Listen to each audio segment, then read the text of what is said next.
আসসালামু আলাইকুম এভরিওয়ান। আমরা চলে যাচ্ছি আমাদের পরের প্রশ্নে। এখানে বলা হয়েছে যদি প্রাইস ফল করে 10% আর রেভিনিউ মানে হচ্ছে প্রফিট বা ইনকাম ধরতে পারি, যদি বৃদ্ধি পায় 5%, তাহলে সেটাকে কোন ধরনের ডিমান্ড বলা হয়? তো এখানে আমাদেরকে একটু আগের ক্লাসে পড়া টানতে হবে। আগের ক্লাসে আমরা একটা টপিক পড়েছিলাম, টপিকটার নাম ছিল প্রাইস ইলাস্টিসিটি অফ ডিমান্ড, অর্থাৎ পিইডি। যার সূত্র আমরা কি পড়েছিলাম? সূত্র পড়েছিলাম নিচে হবে হচ্ছে চেঞ্জ ইন প্রাইস আর উপরে হবে হচ্ছে চেঞ্জ ইন কোয়ান্টিটি। তো এই প্রাইস ইলাস্টিসিটি অফ ডিমান্ডকেই 5 ভাগে ভাগ করা হয়, যার মধ্যে একটা হচ্ছে ইলাস্টিক, 2 হচ্ছে inelastic, 3 unitary elastic, 4 perfectly elastic আর 5 হচ্ছে পারফেক্টলি ইনইলাস্টিক। ওকে, এখন প্রত্যেকটা সংজ্ঞা আমরা একটু একটু করে জানি। প্রথমে আমরা ইলাস্টিক নিয়ে যদি কথা বলি, ইলাস্টিক এর ক্ষেত্রে পিইডির মান 1-এর চেয়ে বড় হবে। পিইডির মান 1-এর চেয়ে কী হবে? বড় হবে। অর্থাৎ 1-এর চেয়ে বড় কখন হবে? নিশ্চয়ই আমার লবের মানটা বড় আর হরের মানটা যদি ছোট হয়, তাহলে সেই অনুপাতটা 1-এর চেয়ে বড় হবে। মানে মনে করো যে আমাদের প্রাইস বৃদ্ধি পেয়েছে কোনো একটা দ্রব্যের 5%, কিন্তু প্রাইসটা বৃদ্ধি পাওয়ার কারণে এখন কি আমার কোয়ান্টিটিটা কমে যাবে। আমি আগে যতটুকু কিনতাম তার চেয়ে এখন কম কিনবো, কিন্তু সেই কোয়ান্টিটিটা কমে গেছে আমার 10%। তাহলে 10/5 কত আসতেছে? 2। তার মানে এটা 1-এর চেয়ে বড়। তাহলে এই ধরনের প্রাইস ইলাস্টিসিটি অফ ডিমান্ডকে আমরা ইলাস্টিক ডিমান্ড বলে থাকি। এইবার চলে যায় ইনইলাস্টিকে। এখানে পিইডির মান হচ্ছে 1-এর চেয়ে ছোট। ওকে, এইবার এটার মানে কি? তার মানে নিশ্চয়ই এবার লবের মানটা হবে ছোট আর হরের মানটা হবে কি? বড়। তার মানে এবার যদি এরকম হবে সিনারিওটা, আমাদের প্রাইস বৃদ্ধি পেয়েছে 10%, আর এই জন্য কোয়ান্টিটি আমি আগের চেয়ে কম নিচ্ছি, কিন্তু কতটুকু কম নিচ্ছি? 5% কমাই দিচ্ছি। সেই ক্ষেত্রে আমার মান আসতেছে 0.5, যার মান কিন্তু 1-এর চেয়ে ছোট। এই ধরনের ডিমান্ডকে আমরা বলবো যে ইনইলাস্টিক ডিমান্ড। এইবার চলে যায় হচ্ছে ইউনিটারি ইলাস্টিক বলতে কি বোঝায়। ইউনিটারি ইলাস্টিকের ক্ষেত্রে পিইডির মান হচ্ছে ইকুয়ালস টু 1। তার মানে কি? এখানে লব আর হর দুইটার ভ্যালুই সমান। অর্থাৎ আমার এখানে প্রাইস যদি বাড়ে 10%, আমার কোয়ান্টিটিও কমে যাচ্ছে 10%, তাহলে আমার আলটিমেট রেজাল্ট কত? 1। এইবার আসি হচ্ছে পারফেক্টলি ইলাস্টিক। তো পারফেক্টলি ইলাস্টিকের ক্ষেত্রে পিইডির মান হবে হচ্ছে অসীম। পিইডির মান হবে কত? অসীম। আচ্ছা, এইটার মানেটাকে একটু বুঝাই। এইটার মানেটা হচ্ছে অনেকটা এইরকম। ধরে নাও আমার কি বলে, প্রাইসে হালকা একটু পরিবর্তন হয়েছে। মানে আগে মরিচের দাম ছিল 10 টাকা, আজকে হয়ে গেছে হয়তো 11 টাকা। হালকা একটা চেঞ্জ আসছে প্রাইস। ওকে, কিন্তু প্রাইসের এই হালকা চেঞ্জের কারণেও আমাদের ডিমান্ডটা ছিল এইটা একবারে জিরোতে চলে গেছে। একবারে জিরোতে চলে গেছে। যেমন মনে করি আমার প্ল্যান হচ্ছে যদি একটা জিনিস আমি 60 টাকায় পাওয়া যাই, তাহলে আমি কিনবো। ওকে, তো দরদাম করার পর দেখলাম যে না, 60 টাকায় পাচ্ছি না, 65 টাকা। তার মানে 5 টাকা কি বেড়ে গেছে প্রাইসের দাম। সেই ক্ষেত্রে এমন হইতে পারে যে আমার ওইটা নেওয়ার প্রতি ইচ্ছাটাই চলে গেছে। তো আমি আপনাদের আগের ভিডিওতে বলেছিলাম যে ডিমান্ড হওয়ার জন্য কিন্তু উইলিংনেস থাকাটা প্রয়োজন। ওকে, আমার যদি ইচ্ছাটাই চলে যায়, অর্থাৎ ডিমান্ডটা যদি একবারেই জিরো হয়ে যায়, সেই ক্ষেত্রে সেটাকে আমরা বলবো হচ্ছে পারফেক্টলি ইলাস্টিক। সেক্ষেত্রে পিইডির মান হবে কি? অসীম।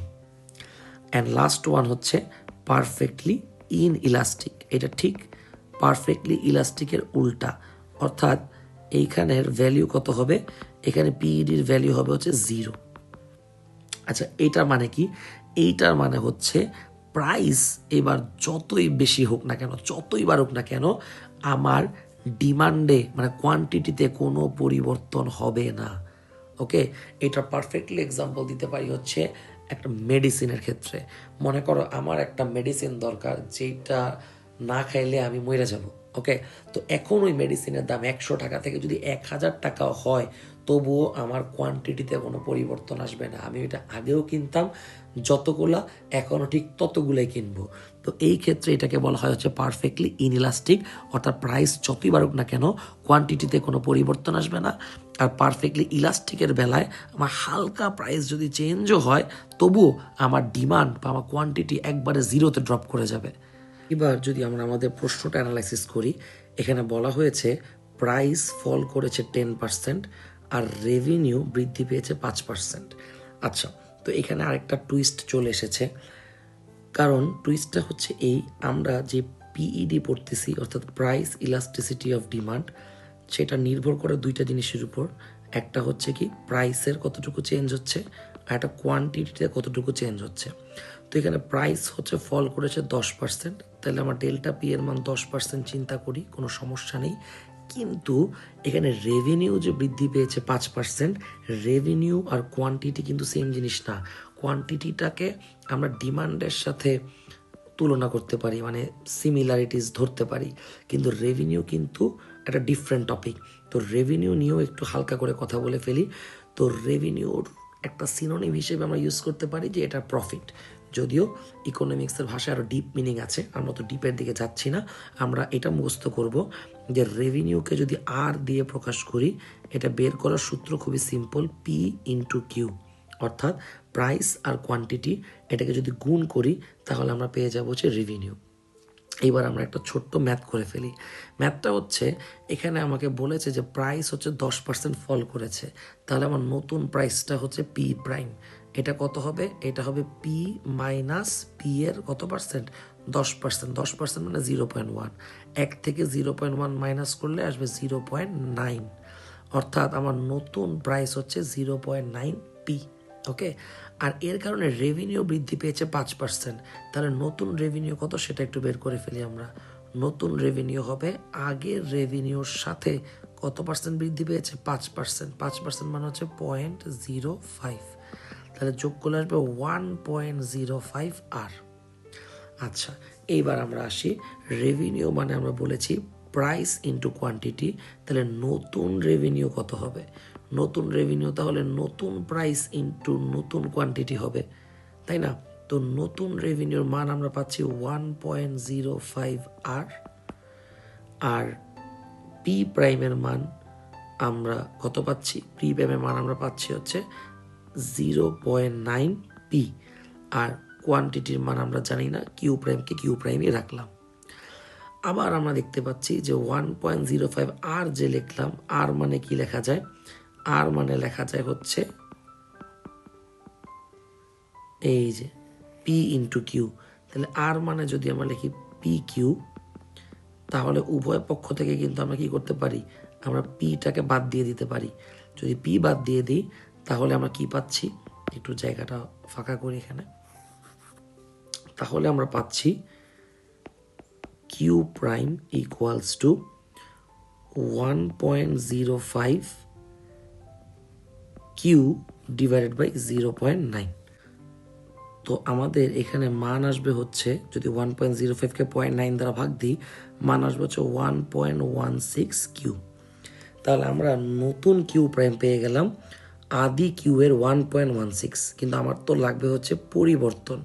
তাহলে পরিবর্তনের জন্য আমরা কিউ প্রাইম থেকে যদি কিউ মাইনাস করি তাহলে আসবে হচ্ছে 0.16 কিউ। আর এটাকে যদি শতকরায় কনভার্ট করতে চাই তাহলে আমাদের আসবে হচ্ছে কত পার্সেন্ট? 16%। অর্থাৎ আমরা ডেল্টা কিউ এর মান কত পার্সেন্ট পাচ্ছি? 16%। এবার 16কে যদি 10 দিয়ে ভাগ দিই, মানটা আসতেছে 1.6, যেটা 1-এর চেয়ে বড়। আর 1-এর চেয়ে বড় হলে এটাকে আমরা কি বলতে পারবো? ইলাস্টিক বলতে পারবো। তাহলে আমাদের সঠিক অ্যান্সারটা হবে হচ্ছে ইলাস্টিক। আমি একটু আরেকবার রিপিট করতেছি কি হলো ব্যাপারটা। যদি আমাকে প্রশ্নে ডিরেক্ট বলে দিত প্রাইস ফল করেছে 10%, যার কারণে ডিমান্ড বেড়েছে 5%, আমরা ডাইরেক্ট 5/10 করতাম, মান আসতো 0.5, যেটা একের চেয়ে ছোট, আমরা ডিক্লেয়ার করতাম অ্যান্সারটা হচ্ছে ইনইলাস্টিক।